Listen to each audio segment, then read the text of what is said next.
இயேசு கிறிஸ்துவின் இன்ப இனிய நாமத்தில் வாழ்த்துகிறோம்.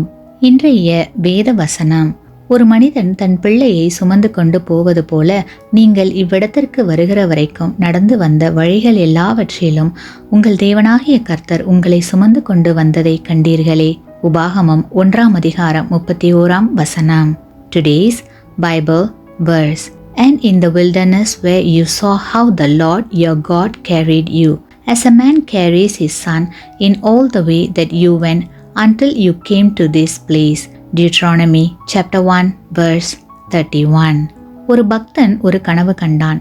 கனவில் அவன் வாழ்நாட்கள் மணற்பகுதியாக காட்டப்பட்டது. அதில் இருவருடைய கால் தடங்கள் இருந்தன. அவை யாருடையவை என்று ஆண்டவரிடம் அவன் கேட்டான். ஒன்று உன்னுடையது, அடுத்தது என்னுடையது. நான் எப்போதும் உன்னோடு வந்து கொண்டே இருந்தேன் என்றார் ஆண்டவர். ஓரிடம் வந்தபோது ஒருவர் கால்தடம் மாத்திரமே இருந்தது. உடனே அவன், என்ன ஆண்டவரே, இந்த காலகட்டம் என் வாழ்வில் மிகவும் வேதனையான ஒன்றாக இருந்ததே, நீர் எங்கே சென்றீர் என்று ஆண்டவரிடம் கேட்டான். ஆண்டவர் அவனிடம், தெரிகிற கால்தடம் உன்னுடையது அல்ல, அது என்னுடையது. அந்த சமயத்தில் நான் உன்னை சுமந்து சென்றேன் என்றார்.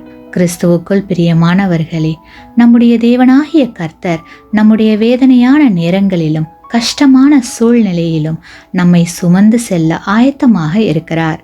நாம் செய்ய வேண்டியது எல்லாம் தேவனுடைய திட்டத்திற்கு நம்மை ஒப்பு கொடுத்து அவர் மேல் நம்பிக்கையாய் இருக்கும் போது ஆண்டவர் நம்மை பத்திரமாய் சுமந்து சென்று அவைகளை கடக்கச் செய்வார்.